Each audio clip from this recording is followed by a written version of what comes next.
Pitch for day 2. The last time we had a virtual reality startup on the show was 4 years ago. You know why? Because nothing big has happened in VR since then. Well, besides Facebook prematurely rebranding as Meta, we all know how that went. VR has been on the cusp of its big moment for a decade. But maybe that big moment is finally here. A week before this pitch, Apple announced the Vision Pro, which could finally catapult this technology from the fringe to the mainstream. Big tech and VCs alike, they're all looking for the killer use case for VR. And today's founder thinks he's discovered it. Can he convince the investors that it's finally time to immerse themselves in VR? Or will they be virtually uninterested in making this vision a reality? I'm Josh Muccio. Welcome to The Pitch, where real entrepreneurs pitch real investors for real money. Hi, I'm Paige Findorti, founding partner behind Genius Ventures. Hey, I'm Neil Bloom, managing partner at Interlock Capital. Hi, I'm Elizabeth Yin, general partner at Hustle Fund. I'm Mark Phillips, founder of 11 Tribes Ventures. Hi, I'm Charles Hudson, managing partner, Precursor Ventures.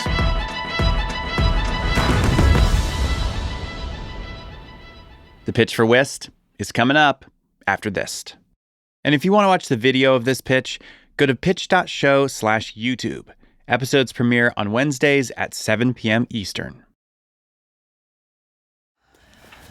Here we go. Hello. Hello. Welcome. Good morning. Or do we just... You can do If it. you want, whatever you want. Go for it. I'm Andrew. Yeah. Great to meet you. Hi, Andrew. Elizabeth. Andrew, Nice to meet you. I'm Mark. Great to meet you. Paige. Andrew, great to meet you. Hey, Andrew, Charles. great Nice to meet you, Andrew. I'm Andrew still, and we are building an app that lets you step back inside your memories. I'm a new father, and so every day I'm just reminded just how important our moments are to us, that memories are our most valuable possessions. And so that's why we're creating Wist. With Wist, you still take the video to try to remember the moment, but you don't watch it again. You step back inside it using AR and VR across mobile and headsets. So we are starting with immersive memories. We're building out sharing and multiplayer, and then building out the ability to upconvert any existing capture into our format. And then all of that sets us up really well to offer APIs and SDKs for other developers coming into the spatial computing space. Both my co-founder and I, we have years of AR/VR experience. I used to lead an AR/VR design and development group at Samsung. And yeah, our waitlist right now, we're like just under 11,000, and that's over the last few months. Beta is shipping on iOS, Quest, and soon Apple Vision Pro. Mm-hmm. So today, hoping to close our $1.2 million round, led by Long Journey Ventures, to bring immersive memories to my son and everyone else. I would love to try it. Go. Yeah, Is that okay? Do it. Please. Do it. Have you used a MetaQuest before? No, I haven't. Cool. I don't have. So you should just be able to put it up. And if you look to your left, you should see my son's first ultrasound. Wow. It's like fully volumetric, so you can walk around it, you can walk up to it, just like she might be like in the actual room. Am I looking at your wife? Yeah. So that's my wife. Whoa, cool. Oh, first laugh. I hear someone. There's your baby. She found her son.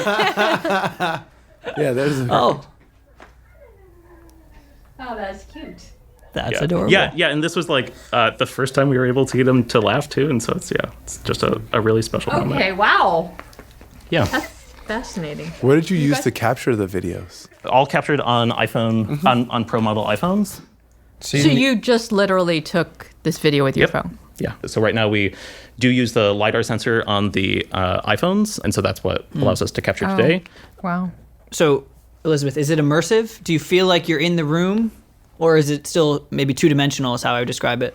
You definitely feel like it's immersive. Yeah. Like I felt like I was standing right next to his wife while she was getting her ultrasound done. Okay. It was a little bit grainy, to be fair, Yep. but you feel like you are there. Cool. For the graininess, I guess with the advancements in AI, like do you think down the road it could be more smoothed over, if you will? Yeah, absolutely. So there's like low-hanging fruit that we're tackling right now. And then throughout this year, we're working on continual rendering improvements. But then there's also just artistic effects that make it feel a little bit more like people have seen in like Black Mirror or Harry Potter or Minority Report. Can you unpack the tech for a little bit? So you take these videos that were recorded on an iPhone. Yep. What makes Wist unique in the ways that you're uploading it to the VR platform? We encode the color data we get from one camera. We encode the depth data from another camera. We do a little bit of post-processing just to package it up better for playback. And then, it's uploaded into our backend. Basically, it's like instant. Like if I capture something now, it's on the headset. But I can just capture it with the native camera? Or do I have to capture it No, with not your- right now. Okay. Yeah. Do you Yeah. see that changing? So I grabbed a video of my son with just the iPhone camera. Right. And then I can upload that to the Wist app. Yeah. Can you get there? So that's our expectation for the end of the year is to be able to ingest any existing 2D media. And that's everything from something you've captured recently to childhood videos. I mean, is there a day that'll come where, hey, I've got this old VHS? I mean, we've all had that problem with our parents, so, right? Yeah. So one of the prototypes we did is a moment of my grandmother reading to me when I was a toddler. It's like rough, in part because it was a prototype, in part because I was like on a VHS. But it worked. That's possible. Yeah, you'll get there. Yeah. Interesting. What is the business model that you're envisioning? So that I think is a little bit open. So our expectation right now is on the consumer side that we will go for subscription. And then I think on the API and SDK side, eventually when we're offering that to developers, that'll just be a like paid per use. Yeah. Is there more to the app that pulls this out of you that kind of reminds you to film or anything like that? And I kind of ask because there's a startup actually here in San Diego called Keepsake. Keepsake? Where every day they text you during the pregnancy. With a Q. Okay. And every day they text you and they ask you a question. It's like, did you hear a kick? And it continues on after birth. And you can send in a photo, right? You can text back with the photo. So I was curious just how you're thinking about, it's hard to kind of remember to capture these memories in the moment. Yeah. I mean, I think the way we're thinking about it is like there are some like interactions that we would be interested in exploring, kind of like a prompt. But I think also our initial base is just like, these are the captures you're already taking out your phone, you're already capturing. And so it's, instead of doing that in the native camera, it's in the Wist camera. And one way we also reduce switching cost is we automatically export a 2D capture into your camera roll. And then if you view it in Wist, you're physically there again.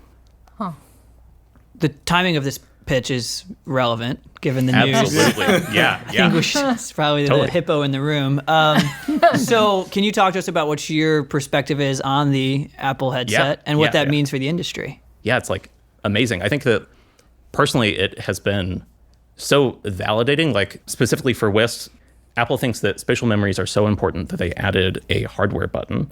I think that Wist still stands differentiated though because we are on your phone, we're on the Apple headset, we're on the Quest headset, we're on like any device because in a really dark sense, like you don't want the last moments of grandma stuck on a single platform.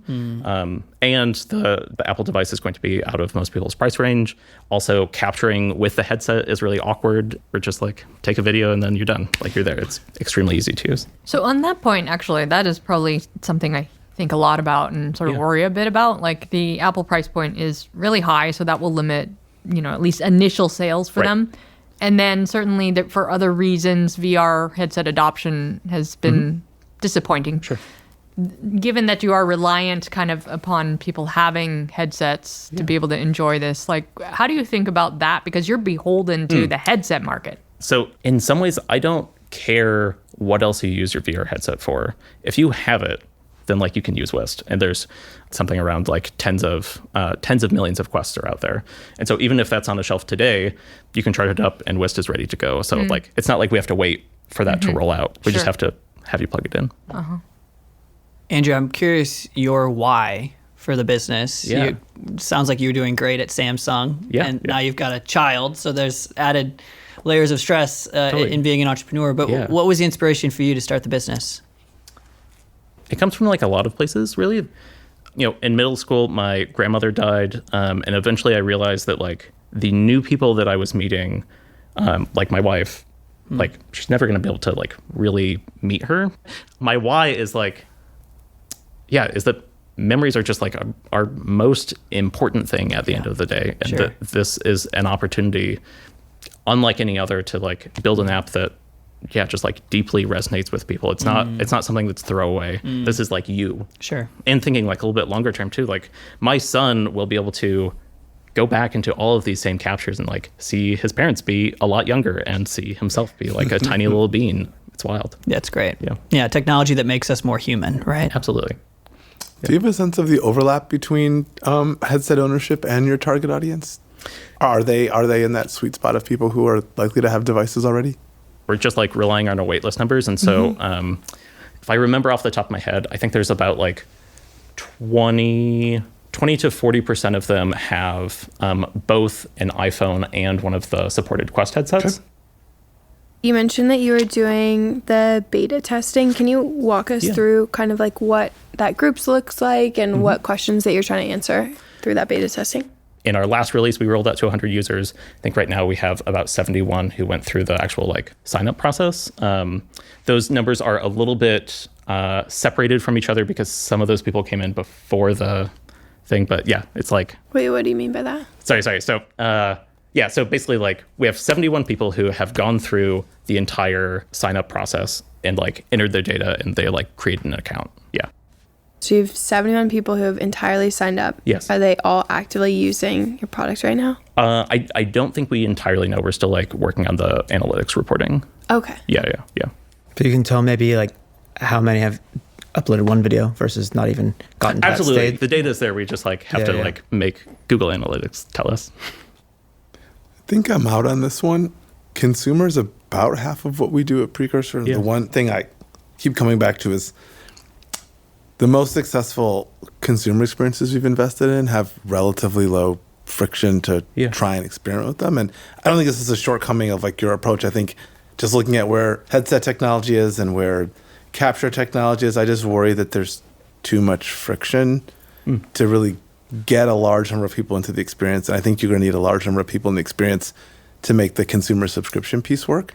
So that's where I landed. But the experience looked pretty magical. I just hope more people get a chance to have it. Definitely. And totally respect that. And I think like it was very important to us that it feels as easy as taking a video. And that's where we are. Yeah.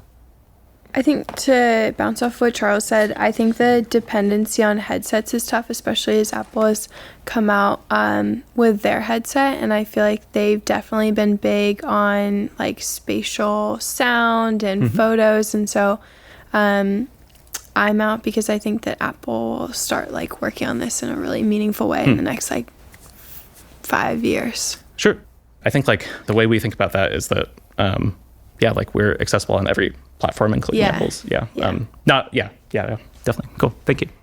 Yeah, I'm also out. And I think for me, I think we've all now learned how to capture moments, right? We've got almost too many photos. It's everything else that I don't think you've doesn't sound like you've really started to work on or even thought about. You're still focused on capture and show, but everyone else is focused on how do I capture something and remember to capture it now. And I just don't see a focus there at all. So I appreciate it. I'm going to be out on this one as well. I think Neil's point are pertinent here. I think usage is just going to be really important. Absolutely. I would encourage you to start doing as much as you can to be tracking even those 70 people. Right? How often are they capturing, and then how often are they using? Yeah. I think the idea of using technology to make us feel more connected to each other, to our family, to the people in the past is beautiful. Yeah. So I want to encourage you in that mission and journey. I hope you continue to build this. Just need to see a little bit more around, well, how often do people want to have that experience of going back and visiting grandma, so to speak? So really awesome mission, rooting for you, but it's going to be a pass. Okay, cool. Yeah, thank you. Tell us a bit about your round. What are the terms? 1.2 million on a 10 post. And how much of that is accounted for? We have 342 remaining, so 858, right? Yeah. That's good math. Right now, who is on your team besides you and your co-founder? Do you have other people, or is it? No, it's just us. Just the two of you. Yeah. Okay. And honestly, like the round is to start staffing up. I expect to actually start the hiring process next week. So like writing out job descriptions and reaching out to people. Expect to hire 2 early on, and then probably a 3rd before the end of the year. When did you start the business? We started it in June of 2022 last year. When I left Samsung, I spent months just prototyping different spatial memory ideas, built up the first alphas myself, and then met my co-founder, and then incorporated. Okay, got it.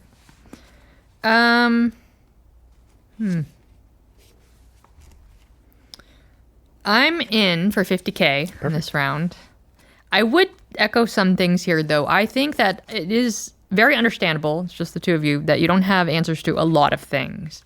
But the one thing, actually, I do think you should have an answer to is, of the 71 people, what are they doing? Yeah. I think it's really important to have that.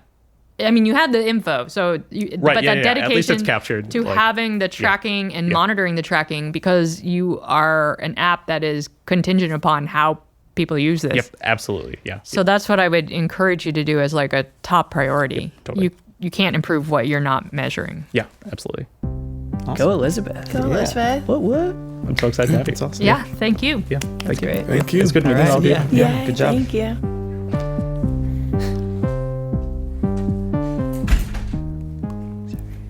It's very fascinating. It is. What's the thing that really intrigues you? I do think now is the time for VR stuff. I didn't think that for many years. But I do think, although the Apple headset is really expensive, I think the price is going to come down pretty dramatically, pretty quickly. And I do actually think that this immersive thing, if everyone can get headsets or whatever, is the future of that.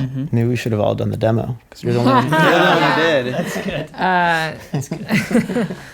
Yeah, I actually was recently thinking I wish I could, I don't know, have like a virtual world where I could go back into some of these memories and, chit chat with my grandmother or whatever. I mean, because you can, the pieces are there, right? Yeah. You can create these virtual worlds based off of like so many pictures and videos of her and her voice. And now you can add AI to basically create stuff she would say. And we have It's a little we've had- uncanny. I was having a discussion with someone about like how much of a percentage of the time in your mind you spend like in the future, the past, the present. I feel like for me, I spend like 75% of my time like in the future, and then like maybe like 20% in the present, like a very small amount in the past. And I don't know if that like changes as I get older, because I journal like constantly, but the times where I go back and like look through it aren't that often. For me, that definitely has changed. So I journaled every week through high school. I've never read anything since then.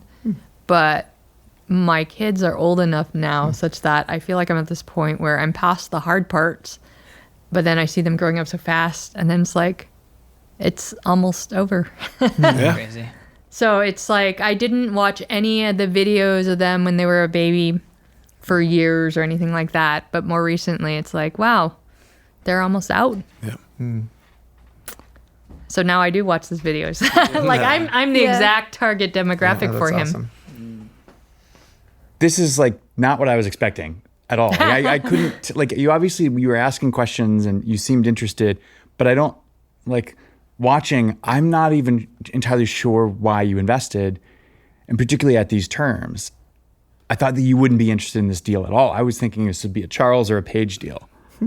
Yeah. I think I see certain deals as partly a way to get my foot in the door and learn. Because I think this space is going to be very interesting. I think he has some very interesting tech. And I want to see, like, he doesn't have answers to, like, a lot of questions. Yeah. But for 50K, it's worth seeing where this goes. That's interesting. Okay. And the long journey people that's like a professional, well-run venture outfit. Who do you think buys this? That's not something I usually think about. You don't think about the exit? I'm with Elizabeth. Most of the companies we've sold, with a few exceptions, the buyer was not anticipated or known at the time of Yeah. the investment. I mean, Facebook could buy this, right? Like, they're trying to go into these virtual world things, right? This is a stepping stone into a true virtual world. Yeah. All right, cool. Hopefully lunch is here. That was great. Right. Thanks, man. Yeah, thank you. Elizabeth's on a roll. Let's go.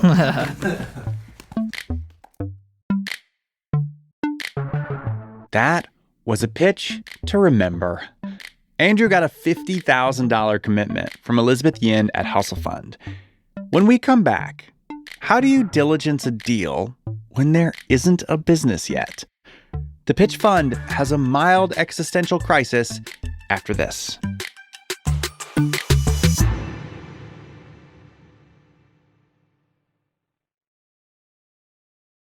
Welcome back to the future. After the show, Elizabeth Yin started digging into the business. Except in this case, there wasn't much to dig into yet. There's just a private app with 71 beta users. So instead of cracking open the books, Elizabeth cracked open the headset. One of the big things she wanted to do for diligence on her side was actually try out the app, which makes sense. Of course. Unfortunately, she did not have one of our supported phones, so right now we're only on Pro model iPhones. I know famously, I think she's still on an iPhone 4 or 6, or it's old, and she loves that thing. She swears by it. Right, yeah. Yeah, and we'll get there one day. And so she had to borrow a friend's phone and use that and set up an account for them. She went and did some captures with her friend, and then she was like, okay, cool, I'm ready to try the headset side. Right. And so we issued an invite. It never got to her, so we uninvited her and re-invited her to try to re-trigger that email, and that didn't work. And so I basically made this special release channel just for her, so that she could try the app. And then I think she maybe had ran into a headset update or something. She ran into one more thing. Okay. And then we got the email, and she was like, "I'm gonna bow out." What? It's just a little bit too hard for me to get in right now, and that was, I think, a bad signal for her that we might have an onboarding issue. Oh my gosh. Because her concern even in the pitch room was what's the data on usage? And then she goes to use the app and she can't figure out how to use the app. Right. Yeah, which looks super bad on our side. But at the same time, it's outside of your control. This is Facebook's product. Totally. That didn't properly send the beta user invite to her email. Yeah, on one side it's out of our control, and on the other side, we should do everything we can to just make it work regardless. I mean, how did that feel to have Oh, terrible. Yeah, I mean, all of it's terrible. It's I think she was a really good candidate to come in, both from her experience and she was the person in the room to try it. The hardest thing during our raise was reaching out to people over video calls and just being hey, this video, it is way more impactful if you are in the app and trying it. Mm-hmm. Okay, so Elizabeth Yin was out. And as you may know, the pitch fund typically invests alongside the VCs on our show. So in our minds, the deal was off for us too. Until... I have been searching for the killer use case for AR for a long time. That's Cyan Bannister, general partner at Long Journey Ventures. She's a bit of a legend in the Valley, having invested in companies like Postmates, ClassPass, Uber, SpaceX, Pokemon Go, and now she's the lead investor in Wist. So before writing off this deal entirely, Lisa and I figured it was worth hopping on a call with Cyan. Start at the beginning with Andrew's deal and with Wist. How did you guys meet Andrew? We found him on Twitter, and it was because a bunch of people started sending me videos of his demo. Oh, mm-hmm. And they said, have you seen this? And, often I've asked mothers, if there was one thing that you could grab out of the house if the house was on fire, what would you grab? And it's pretty much the photo book. I've seen people lose it when they've lost photographs. And, right now I have one audio recording of my grandmother, and it is a voicemail that she left me. And that's all I have. And I go back and listen to it over and over again, and I'm filled with regret that I didn't record her or interview her in time. And I think that if I could go back and see her sitting on a couch and relive a memory with her, wouldn't that be profound? And so that's where I think what he's doing is incredibly special. That's why I'm so bullish. I really do think that in the end, that's what's really going to matter to people, is the real connectivity they had with real human beings and wanting to relive those moments and experience them again. Yeah. I mean, I think it is telling that as he's releasing these videos, they're going viral. Yeah, exactly. People think it's crazy what this technology can do. It is crazy. You brought me to tears, Sam. Just talking about your grandmother. I love my grandmother. Mine is getting very old and confused right now. And so I think it just hit home for me. I think the time is coming, and I've done the videos and I've done all this stuff. But even just the fact that I'm crying right now is like a testament to how powerful those memories are, and that I think people will pay for that. Yeah. I spent 2.5 years turning over every stone in AR, trying to find every investable opportunity I could find. And there just wasn't any. You know, there were a few really interesting goes at industrial uses, things like repairing tractors, educational things that I saw that were interesting. But this one is the one that really hit me from a sentimental standpoint, to where I was like, you know, you would have to pry this from my dead hand, you know, and there's just something really powerful about that. I would pay any amount of money to be able to relive some of the moments that I had with, you know, my grandmother. And I do think it helps us process loss and grief. And I would love for my children to be able to see her. I have no way of, other than through my stories, of telling them what a woman she was like. Yeah. How cool would it be if many generations could feel it? If I can capture this and it ends up on Ancestry someday, and someone can really understand who this person was in history. So I think what he's doing is incredibly important, and it comes from a really earnest, honest place. He had a child, and he started recording videos of his child and started realizing, I want more than this. So that's the other thing I look for, is when founders, what is their calling? What happened? What brought them to this problem in the first place? And is it from a genuine place? Or is it just to make a quick buck? And so I feel like this is his life's calling right now. If he executes well, and if the timing's right and all of the pieces are lined up just right, you know, he's well positioned to have the killer app for AR. Like, I can't think of a better one, to be honest with you.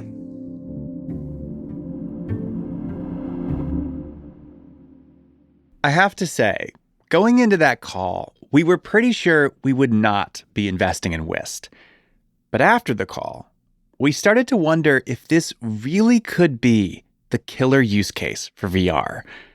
But how could we know for sure if we hadn't tried it ourselves? So I got together everything I needed: a Pro model iPhone, the Quest 2 headset, and my gaggle of children. I fired up the Wist beta on my iPhone, captured a few memories of my kiddos, and then I ran into a familiar problem. I couldn't figure out how to get it working on my Oculus Quest, or Meta Quest, or whatever they call it these days. Can you help me get it running right now? Absolutely. Okay. Yeah. It's the top level of tech support. Can you describe what you're seeing right now? My app library. Oh, look. There's Wist. Sweet. That was easy. What the heck? Earlier it wasn't there. It's there. Install Wist. Yeah. Okay, sign in. Oh, there's a baby. Yeah. Is that your baby? Yeah. Oh, he turns 1 today also. What? Okay, we're up and running. Here are my memories. I selected the memory of my youngest daughter chasing me the night before. Oh my gosh. Okay, yeah, she's coming towards me now. Ah! Okay, so yeah, it's really interesting. You can really see where the holes are depending on what perspective you're looking at. Right, where the camera couldn't see some parts of it. Yeah, can I just say this is a whole different experience versus viewing it on the phone. Like, viewing it on the phone, I don't think that's better than just viewing a normal video. Yeah. That this is something else entirely. Did experiencing the memories in the headset change how you feel about investing? Does it move the needle for you one way or the other? So my initial reaction was like, oh, this isn't as exciting as I expected it to be. Oh. And honestly, my expectations were low going into it, because what I captured, it was just an average everyday moment. Like, it wasn't. Those are good moments. You're right. Okay, can you help me? Because I think I need to live in the future, and I'm stuck right now. Just come along. What does this look like 2 years from now? I put on my headset.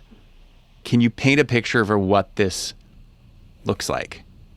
Yeah, I would think about it like you were just living your life and your kids do something and you take out your phone and capture a moment, just like you always capture, except it's in Wist. And then you put on a headset, it's already there. You are back in the moment as though, or as close as possible to that time that you were there.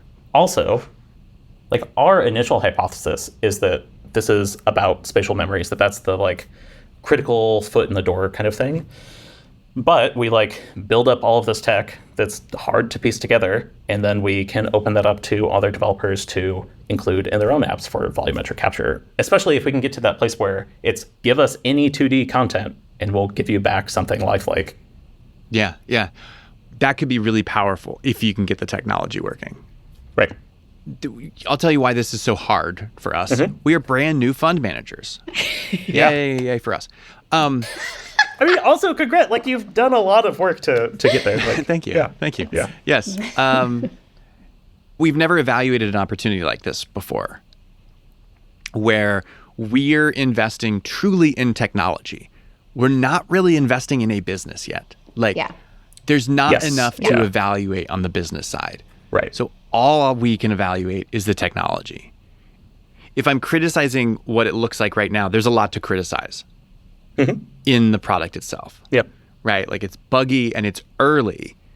But I think as I'm connecting the dots in my head and realizing how much AI and some of the advancements there could fill in all of those gaps to make these immersive experiences actually feel truly immersive. Like I feel like right now it's on the edge of immersive. But like when you think about it, like this is raw data and you haven't even applied some of these other technologies to it yet. Right. It actually gets me really excited because then it's like, this could actually feel like like I'm really in the room with this person and I'm really in this memory. Yeah. And that is really compelling. I don't think we can come to a decision on this call. Sure. Unless Lisa, you want to come to a decision on this call? Lisa, what are you thinking? I don't know. Do you want me to say what I'm thinking? I'm supposed to be on another call right now. Like, I need to go. What are you thinking? You should drop the mic and then go. I think we should invest in Wist. Why? This is the point of venture capital and investing at pre-seed. Like, it's to invest in technology. We're not going to know. This is the moonshot pitch. And I think those are the pitches that you have to make the bets on. And there's no way to de-risk it. There's no way to analyze the business. We're not analyzing a business. We're analyzing a team. So I feel like, what else can we have as a yes? Like, what other boxes do you check? No, it's interesting because it really takes us back to our fund and what is the thesis of our fund? Are we making moonshot bets or are we only investing in businesses that like really show a predictable path to profitability, revenues, high selling multiples, all of that? And this is one where you're like, yeah, I don't know, but the technology is really cool. We think it's going to change the world. We want to be a part of it. So is our fund something that invests in both of those things? Or do we just invest in the safer investments where it's very... No, there's no safe investment. I know. I know what you're saying. I know, but that's what I'm saying. Like, we have to have this conversation as a fund. But, yeah. Which totally makes sense. Like, and I would not assume your entire fund is going to be moonshots. But if you're looking for one, I think we're pretty good. We are shooting for the moon. Pick us. I have to go. Can I go? Yeah. I really Bye, Lisa. I'm sorry. I'm so sorry. No, it's good talking, yeah. Okay, bye. I entirely understand. Like, I am also taking a risk on myself. Like, I could be anywhere else doing whatever, but this is worth betting my career on. Yeah. I think we want to invest in this. I think we want to invest in you. Would be happy to have you. Yeah. Awesome. Yeah. Yeah. Thank you. Lisa, you're back? Yes. I don't know. I tried to get into the meeting. No one's there. And this was more exciting. Okay. Well, It sounds like we're investing in Wist. So Are we? that's You decided exciting. we should as well? Yay! Do you also want to do a syndicate that lets listeners invest? Yeah, I would be down. Awesome. 100,000 on the syndicate. See if we can fill that out. Yeah, I think that sounds good. All right. Well, sweet, Andrew. We're really excited to be on board with Wist. I'm also excited. Thinking about the future of this, so f***ing cool. We'll bleep it. Yeah. We'll bleep the host. It's fine. He needs to get his words under control.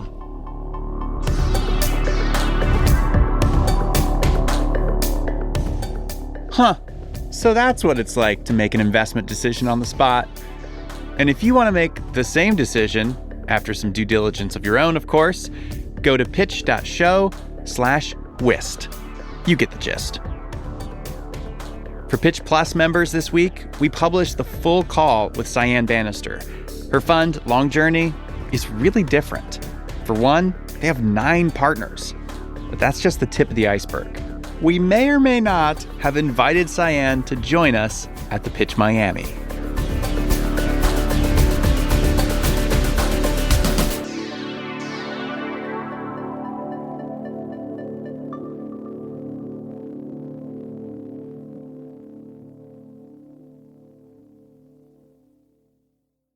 Next week on The Pitch, there's something lurking in your shower curtain.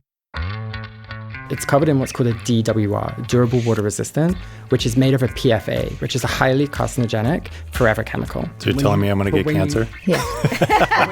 It's possible, Al. We'll see you next week in the pitch room. Applications are open for next season of The Pitch. We're going to be in Miami in January. 18 startups will pitch the investors on our show. So if you or someone you know is raising pre-seed or seed, go apply at pitch.show/apply. Even if you've applied before, apply again. See you in Miami in January.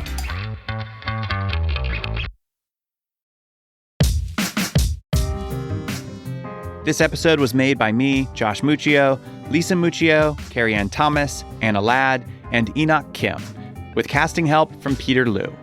Music in today's show is from Anders, Bass Collector, VR Troubadours, Astronaut Club, Breakmaster Cylinder, and The Muse Maker. Thank you so much for listening to the show. If you're enjoying the podcast, we've actually set up a quick shortcut to make it easy to share the pitch with a friend. It's pitch.show/text. Try it out, pitch.show/text. And if you want to support the show, subscribe to Pitch Plus. You can listen to the entire catalog ad-free, and you'll also get occasional bonus content. Just go to pitch.show/plus to learn more. The Pitch is made in partnership with the Vox Media Podcast Network.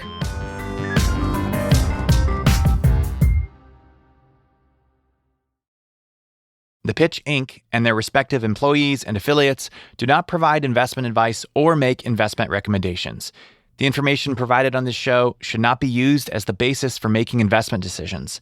Listeners should conduct their own research and consult with their own investment advisors before making any investment decisions.